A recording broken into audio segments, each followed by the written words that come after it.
అందరికీ నమస్కారాలండి. తెలుసో తెలియకో ఒక మాట చెప్తున్నాను. మన చరిత్రలో శివుడు లింగ స్వరూపం. ఇది తరాల నుంచి వస్తున్న ఆచారం. అలాగే పార్వతి తల్లి జగన్మాతే. అంటే సర్వమానవాళికి సమస్త జీవకోటికి కూడా తల్లి లాంటిదని. అలాగే శివుడు కూడాను అందరికీ కూడాను తండ్రి వంటి వాడే. ఇది మనకు ఇది మనకు తరాల నుంచి వస్తున్న ఆచారమే కదా. మనము శివుడిని ఒక్కనే కదా లింగ స్వరూపంగా ఆరాధించేది. లింగము అంటే మారమాంగంతో సమానమని కొందరు అన్నారు కదా. లింగము అంగము కానీ ఈ ఆచారం అనేది మనకు తరాల నుంచి వస్తున్నదే కదా. శివుడికి సంబంధించిన భక్తి కనుక మనకు ఆనవాయితీగా వస్తుంది. కనుక అటు విధానాన్ని మనము తప్పు అనలేము, ఒప్పు అనలేము. కానీ శివలింగము అనే పదాన్ని మరో లింగాల వరకు తీసుకెళ్లారు. శివలింగ ఆరాధనకు మనము తరాల నుండి కూడాను కట్టుబడి ఉన్నాం కదా.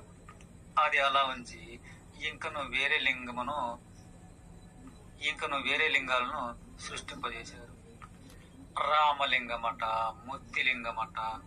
శివలింగాన్ని మనము తరాల నుంచి పూజిస్తూనే ఉన్నాం. కానీ ఇప్పుడు ఈ మధ్య రామలింగం అంటూ కూడాను పూజలు అనేవి ప్రారంభించాము. రామలింగానికి, ముత్తిలింగానికి, ఇంకను రాజుల లింగానికి, మానవ లింగానికి కూడాను పూజలు చేసే వరకు వెళుతున్నాము. ఇంకను విచిత్రంగా మన ముందు ఎన్ని లింగాలు పుడతాయో. ఎలాగో రామలింగం, ముత్తులింగం, మరో లింగం అంటూ పేర్లు విన్నాం కదా. ఇలాగే ఇంకా అన్ని దేవుల లింగాలకు కూడాను పూజ చేసే రోజు వస్తుందో ఏమో. ఇంకా పోను పోను మానవులైన మంత్రుల లింగాలకు కూడా పూజలు చేసే రోజు వస్తుందో ఏమో. నిజానికి మనం ఎంత చదువుకున్నా, ఎంత అభివృద్ధి చెందినా స్వార్థం అనేది ఆవరించి ఉండడం వల్లనే ఇక ఎవరు ఏం చేసినా చెప్పినా సరే విశేషణ అనేది తెలియకుండా చేస్తూ ఉంటే ఏదో వస్తుందని అని ఎదురు చూసే ఆనవాయితీకి మనం పడ్డాం కనుక. అందుకే కదా మనము శివలింగ ఆరాధన అనేది పక్కన పెట్టేసి ఒక్కనాటి మానవులుగా ఉన్న ఇతర దేవుల లింగాలకు ఇదన్నమాట మనము కంప్యూటర్ యుగం దాకా వచ్చాము కదా. అందుకే ఇలా నిజానికి మనం ఎడిపోతున్నామో అర్థమే కావడం లేదు.